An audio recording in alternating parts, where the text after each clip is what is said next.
Hola, hola, boy tardi. Bom dia. Bom dia. Bom dia. Oh my god, his English is so shit. Alright, so we're on our way to these waterfalls, but we're gonna do a little quick Q&A with a gringo that's been in Brazil for 6 years and señorita that lives in Brazil. Is that a good word for you? Alice. Okay, the number one thing. What should a gringo know before he comes to Brazil? Well, they told me that Brazil's not for beginners. So it's Exactly.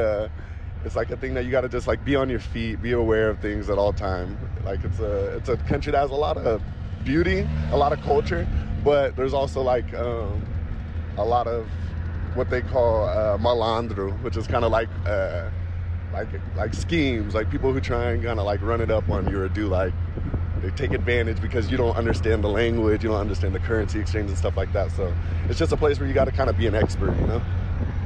I could say just be ready to enjoy and be open-minded because it's so different experiences that you can live and meet some different people too.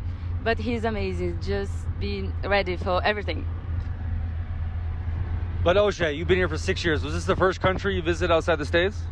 Mexico was the first one, and I spent a little bit of time in Panama.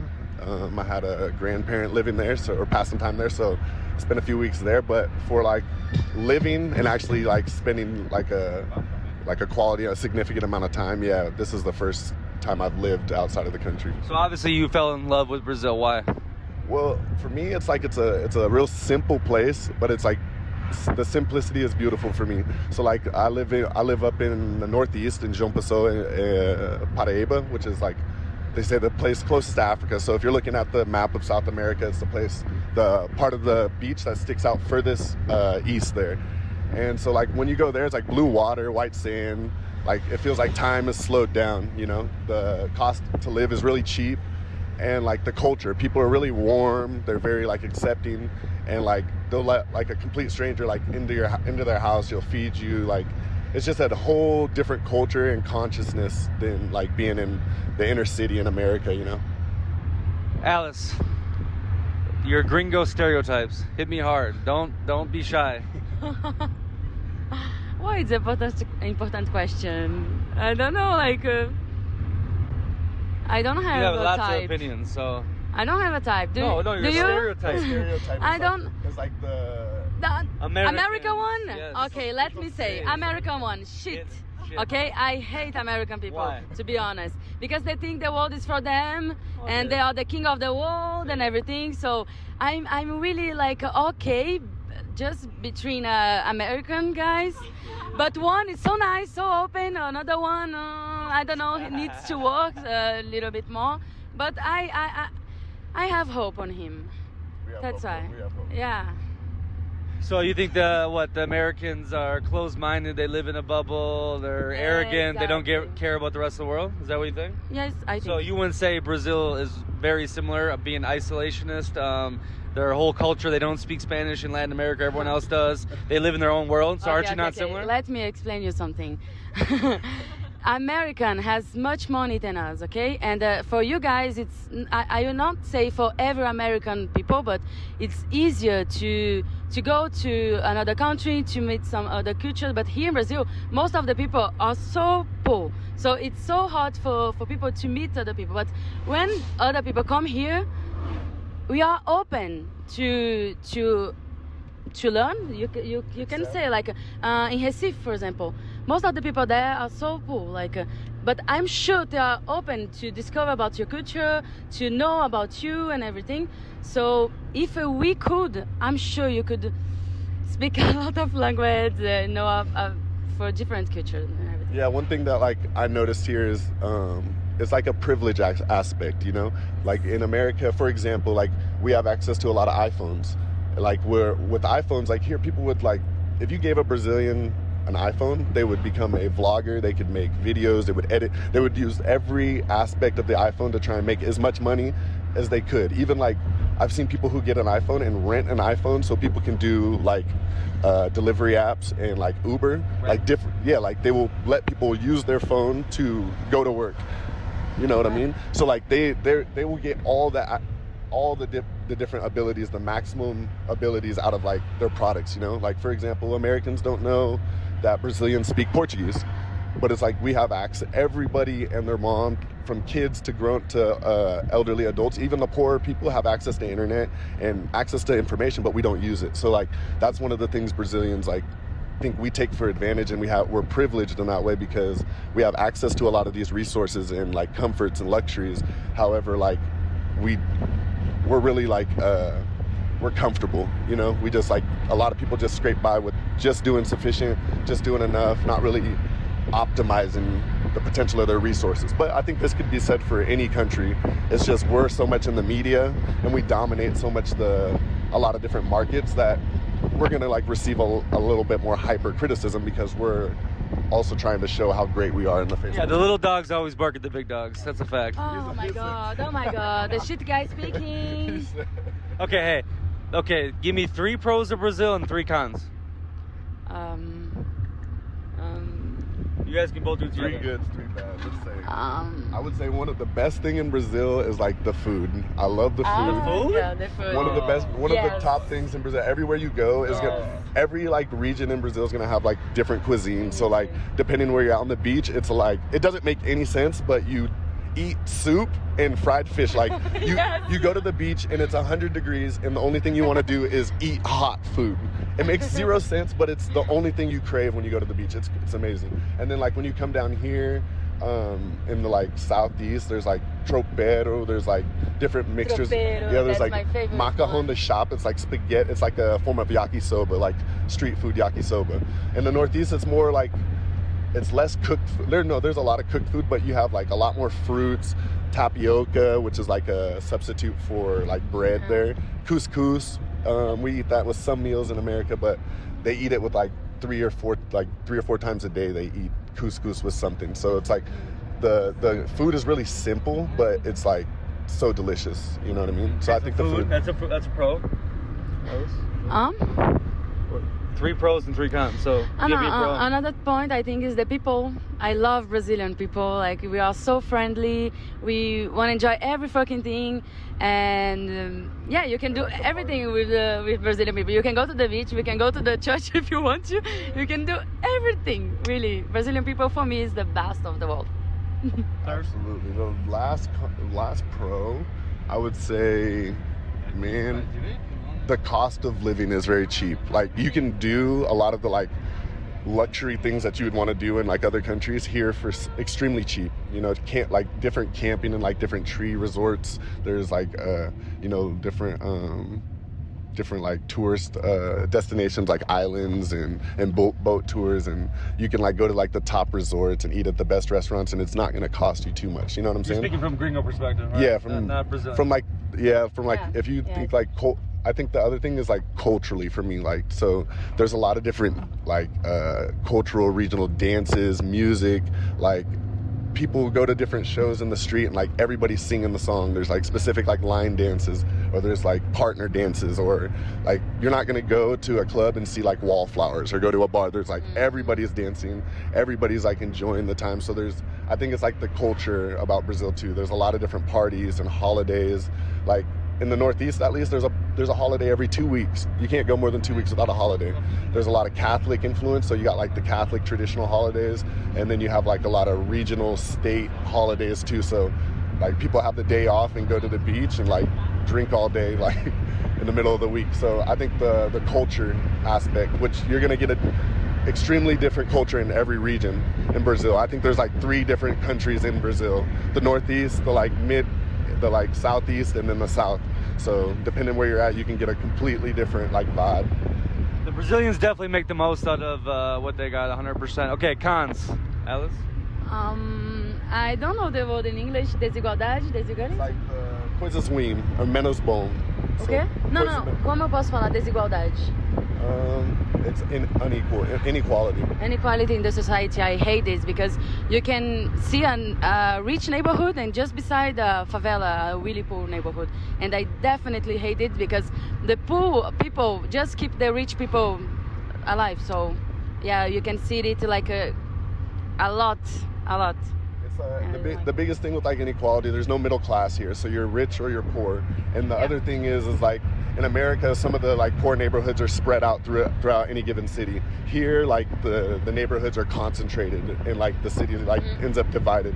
So the like intense concentration allows for a bigger population of like criminal activity, but it's more like survival more than like criminals, you know what I mean? It's like it's a dog-eat-dog environment, so it becomes harsh in some areas.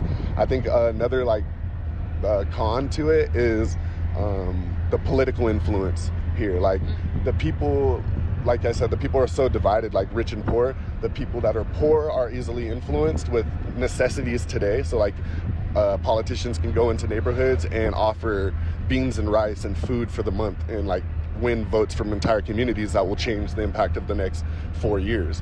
And it's the same way with the rich people. Like they want to stay the same way, so they're very easily influenced as well. They don't want anything to change. They have access to a lot of the private industry. It's very close with politics. So I think the political game is a little bit tough here. It's like beautiful because there's a lot of cooperation. You're obligated to vote. Everybody's in it.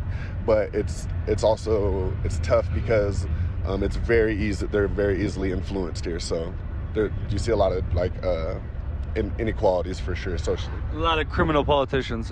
That's very true.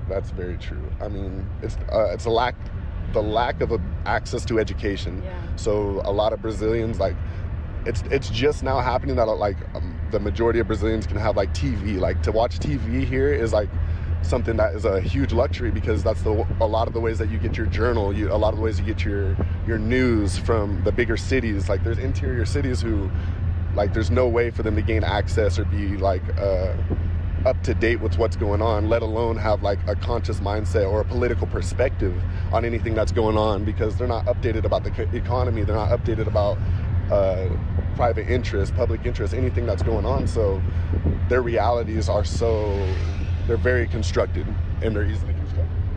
Hi, give me one more con, Alice. I don't know. Can you? One more con.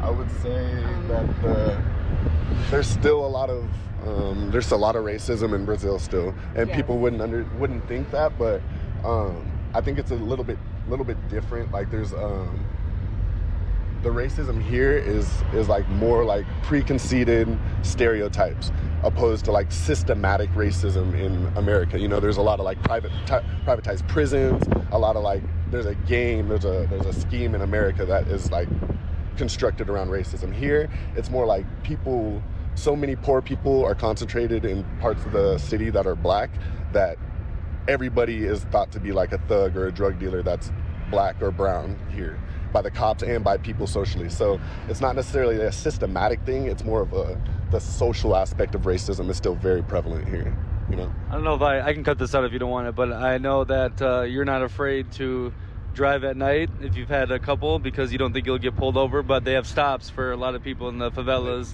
Yes, like I can get some privilege of this, you know, like I drink and I drive because I know the police will never stop me. So it's really, really hard because here in Brazil it's so hard, racism here. And it's part of our story. Like the African people just came here to work a lot, and the Europeans just came to get the resources. Yes. So it's part of our story, and we need to change this. We need to say like, come on, guys. The half population here in Brazil is African. So come on. Okay, so first thing you do is you sell your iPhone, you go to favela and give rice and beans out. No, it's not like this. Okay, like it's this. different. No, it's just to give us access to education, give us access to work, give better situation to live. The minimum, like that people needs the minimum to live, and that they like how they can study if they are looking for it. You know, like it's hard. So we need to give the minimum and give food, education. Yeah, it is like it's something that it needs to change with the time. That's not something that we can change right now. It's culture. One of the biggest, when you think of Brazil, one of the biggest things you think about is the Brazilian girls. You guys are world famous.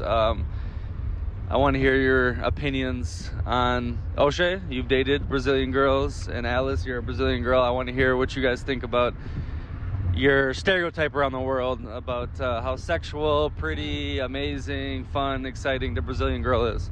See, for me, like, I didn't really get this stereotype at first. From when I thought about Brazil before I came here, I thought beach volleyball and carnival.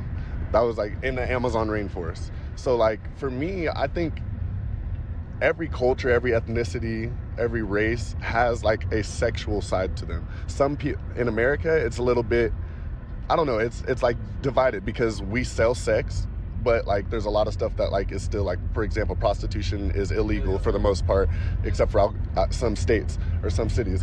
But I think that I think in Brazil, the conception comes from the idea of culture. They're a warm culture. You hug people, you kiss people on the cheek, you greet people. So that combined with the fact that they are beautiful people is what kind of like gives an overwhelming like stereotype.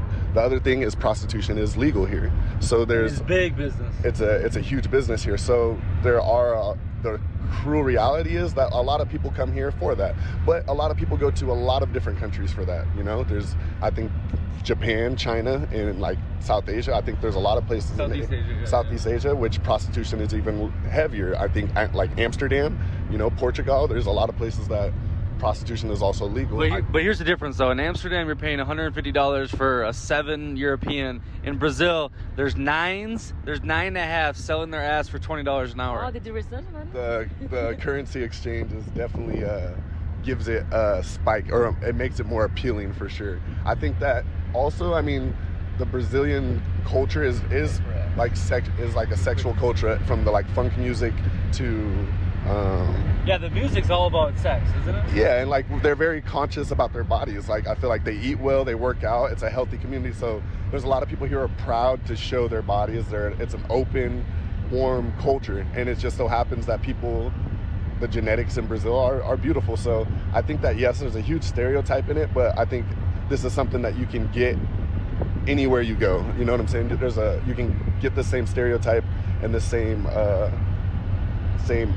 like the same energy anywhere you go. I think there's just an emphasis on Brazil because Brazilians are beautiful. There's 300 million of them too, so obviously you're gonna find a lot of good stock. But okay, so I have a theory, as in the working out part. I think Brazil, like the gyms are amazing. They look way luxurious and they're very cost affordable compared to the States. But I think the gym is a way for like the government and society to give them things to do, because obviously the money is low. So an activity is like, okay, I'm going to pay 20, 30 reais a month to go to the gym. They spend a lot of their time there because it's cost effective, makes them feel good. I think the Brazilian society does a really good job encouraging this, but not necessarily just for the positives. It's a way for them to waste time. It's a way for them to invest. Exactly. Well, it's also like you got to think like culturally, they like Brazilians do more physical activity, because like to drive and to have like car access and things like that are a luxury to be in reality. So Brazilians walk more. They go to the store to get their bread every day. Like a lot of people go to the store to get like food, like bread and cheese and meat, stuff that's kind of perishable. You go like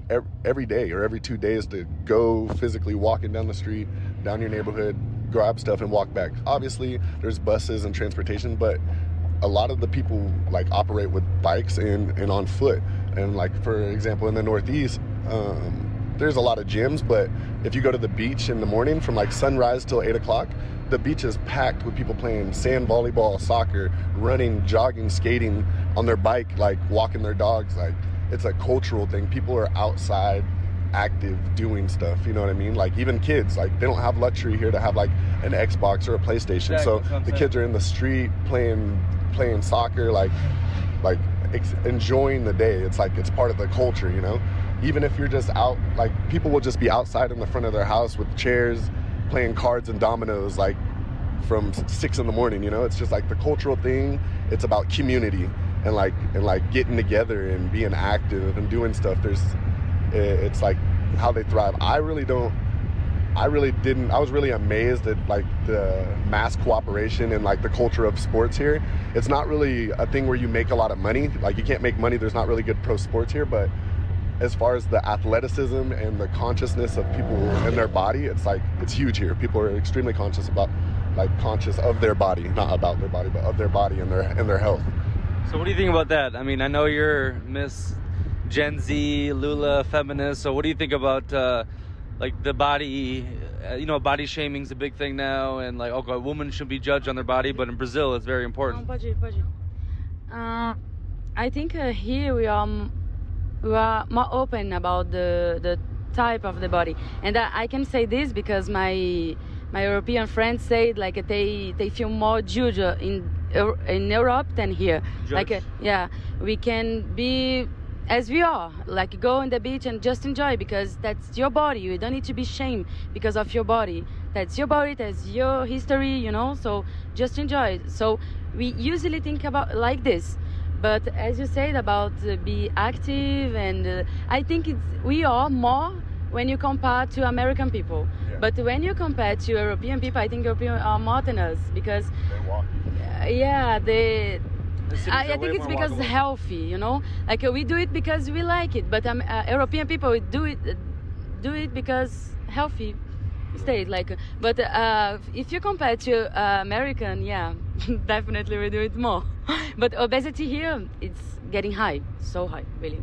It's tough though. You don't really see a lot of obese people. I think the people that are obese are people who have an actual problem, a medical problem, or like have money. The people who they have money, they eat well, and they don't have to do shit. They got cars, they got transportation, they got a good house, they chill, so they gain weight. So the people who are like the workers in the common class, you don't really see these type of people overweight because of the conditions of day-to-day life, the demands of day-to-day life. Yeah, we saw that outside of our Airbnb, a dude that's drunk every day. And I'm like, he's skinny as hell. Like, he's skinny in bones, but he's drinking beers nonstop. But that's because the walking and the not access to the food, et cetera, right? Yeah, it's pretty interesting to me too, like, because I feel like normally in poorer countries there's like bigger drug problems, but like definitely in comparison to the United States, like the pharmaceutical industry law there makes it like even more of an epidemic. Like you don't have cities filled with like, there's some cities like Sao Paulo that have crack city or whatever, like crack alley, and like there's a bunch of like places where there's like a lot of crackheads, but like you don't see these like crackheads and like heroin addicts and fentanyl addicts, like these zombies like roaming the streets in every city like you do in America. You like just see drunks in Brazil. You see like, alcoholism is a huge thing, but like beer is like water here. Like they don't even like, they're not even drinking like to get drunk. Like they drink beer with lunch. I think it's kind of like comparison to like wine in Italy, like some of it's like might have like digestion qualities to help with digestion and things, Some people just literally take a shot of cachaça with their lunch, and it's not like to get drunk, but it's just to stay relaxed, take the edge off, and let's go back to work type of thing. So yeah, alcohol is a vice here for sure, I would say. That's especially important with full people, like cachaça, because cachaça you can get so high and it's so cheap. So people just get it like in the lunch and after lunch and every fucking time they can get it, really. Well, on the drug issue, weed is illegal, and they say they look down upon anyone that smokes it?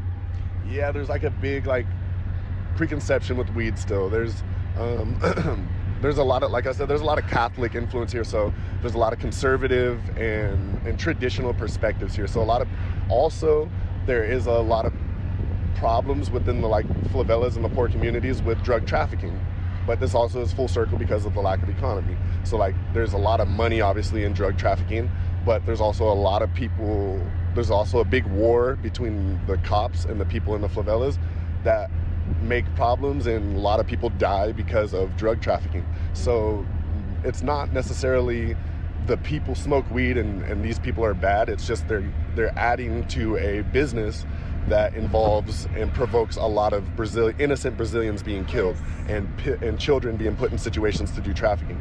So a lot of people think that weed, they don't have this understanding of the medical side of marijuana yet. They just see it as a recreational drug that only criminals use, and there's a lot of violence behind the business of it here. So a lot of people think that, one, it's associated very closely with violence, and then the other thing, people think that you're going to smoke weed one day and smoke crack the next day. So they don't think there's any social or medical benefits to smoking marijuana here. It's very black and white.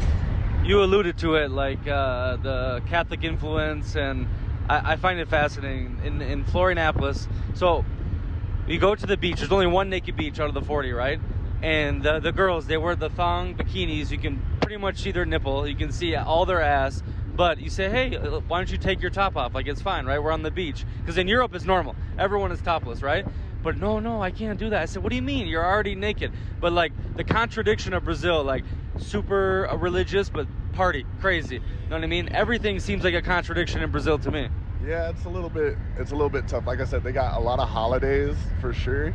And like you have things like Carnival, but you have to understand like the culture. Like you have this side of like Catholic influence, but there's also like an Afro-Brazilian influence that's like African religions that come here, like Candomblé and Umbanda, which like promote freedom, promote individualism, promote comfort and like yourself, you know what I mean? Stability mentally, stability sexually, and like just openness and acceptance across like a lot of people. So for example, Carnival has like a history of like you go throughout the year and you have these different temptations and these different vices that you have, and like things that would tempt you to maybe do bad things. So what they would do historically is they'd give you a week, so to speak, to get it all out. You would represent the spirits and the evil energies or whatever that might be. That's where a lot of like the costumes and some of the like the influence on like the themed carnival events is like has a lot of history to go back on to like people that had different vices, different things that they needed to get out of their system. So they gave them a week and they let them get everything out of their system, be as, you know what I'm saying, as crazy as you want, like a purge mentality without the violence. And this would allow for you to have like a clear mind, a better conscience, and a better cleaner energy going through the rest of the year. So like you have this side where it's like, okay, let's go pray and let's wash away our sins, and then you have a complete other side of like an ethnical, a cultural identification ideology that is like, bro, just like accept what the flaws are, accept what it is for reality, what it is, and like, you know, have your little fun and have like balance, moderation, perseverance, you know. So it is a very, you have like two extreme sides here, which is like the story of Brazil: very rich, very poor, educated, uneducated. You got the conservative and the liberal. So it's like it's a place where I feel like everybody can find their peace or their happy place. If you want to be a conservative and you want to live very like frugal and like very simple, you can do that. If you want to have a crazy life and live on the beach with a hammock and get drunk every day, like there's a community that will accept that, you know what I mean? So it's the most extremes I've seen. Like, I think the USA is the land of extremes for good and for bad, but Brazil it doesn't make any rational sense when it comes to these type of topics. So I